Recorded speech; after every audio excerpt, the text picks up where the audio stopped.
ke uma ngamadoda kuthiwa uzofaka empilweni athi uNkulunkulu wethu uma noma kuthiwa ngasikhipha kodwa kuyosala kwazeka. So now that means they had faith in God. Bazalwane bambamba ukusho kukaNkulunkulu athi ungesabi nginawe ngazi noma lapho wayebhala lemiculo wayeluka lamadoda noma lapha bayibo namadoda Shadrach, Meshach, Abednego ungesabi nawe endleleni yakho ngazi noma lapha laba babehamba noMoses ungesabi nawe endleleni yakho. So now the Bible says that uNkulunkulu will promise these people bazalwane bakuthi noma kuthiwa ngesiyahamba ke niyanqamululwana ngolokho kodwa nize ningasabi because uNkulunkulu wenu ngiyanazi ngamanye amazwi was telling them ukuthi depend on me, rely on me regardless of any situation you might face in your journey. Bazalwane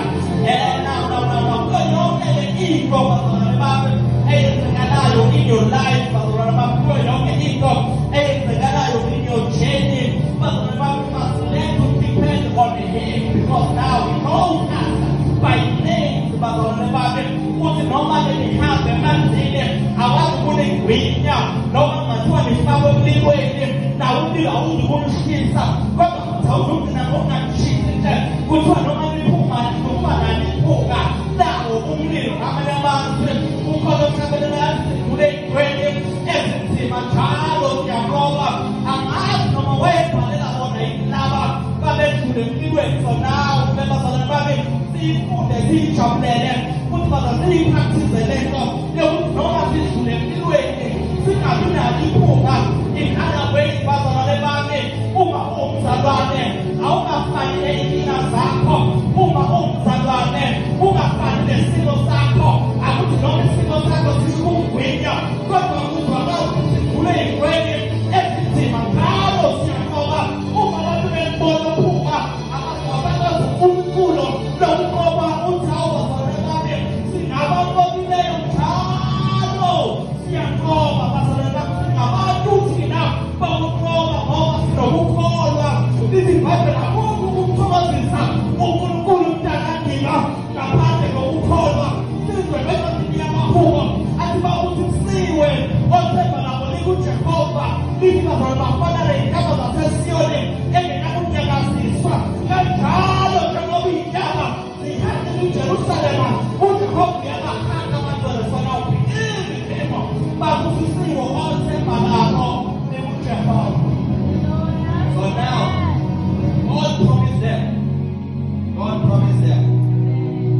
Ningesabi when you cross the rivers. Ningesabi uma nifakwe emlilweni. Mina ngiyanazi I'm responsible of anything that you might face on your journey. Ngicela ukusho bazalwane bami, God is responsible of everything that you are going through. The problem that you must do, that you may do, is not to depend on him. Oh yeah. Then you must put the verse, but I will just narrate him, Mama. I will just narrate this verse, then we pray and we go home. Shalama Koshe. Never do a mistake. Never do this mistake.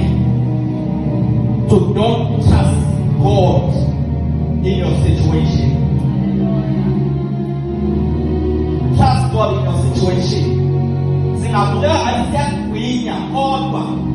Do yourself a favor. Trust God because He knows you by name.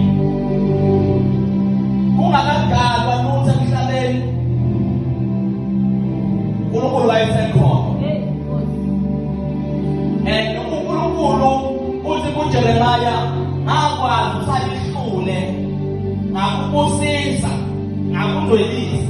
In other words, uNkulunkulu wayethi Jeremiah, I know you usalihlule. In other words, ngikuplanele impilo yakho ngiyazi from day one kufika emhlabeni kuze kuyofika isuku lakho lokufa. So ngamanye amazwi uNkulunkulu usazi bazalwane singakafiki. There is nothing new bazalwane uNkulunkulu emthusayo ngawo. Ngamanye amazwi izinto odlula kuzo uNkulunkulu uzazi wena ungakabi khona. In other words, ngisho indlela yakho yokuphuma ey'ntweni uNkulunkulu uyazi wena ungakafiki. So now the favor you must do to yourself is to believe him and trust him. Babusisiwe othemba nabo lebo Jehova bafana nentaba sesiyoni abanakunyakazisa.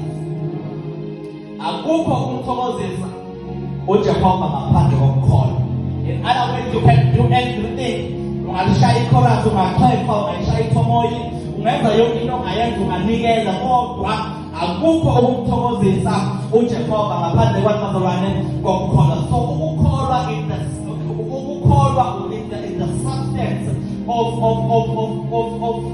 ukukholwa kuyisubstance ukukholwa kuyisubstance bazalwane bami yempilo yomzalwane.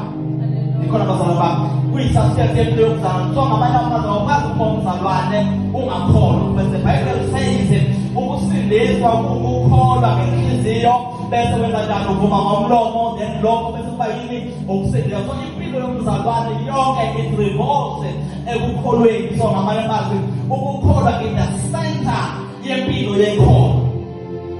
So now last week book in the book of Matthew chapter 14 from verse number 26 to 31, then the Bible says uthela uJesu bazalwane bami efika abantu bamjabulela. In the New Testament bazalwane bamjabulela. Uma bemjabulela then lithi Bible la bazalwane uJesu waseke eba nesihe ngoba njalo uJesu wayebona abantu abe nesihe ngathi angaba nethuba lokukhuluma nabo abafundisi. So now abantu bemjabulela wanesihe. Then the Bible says wababizwa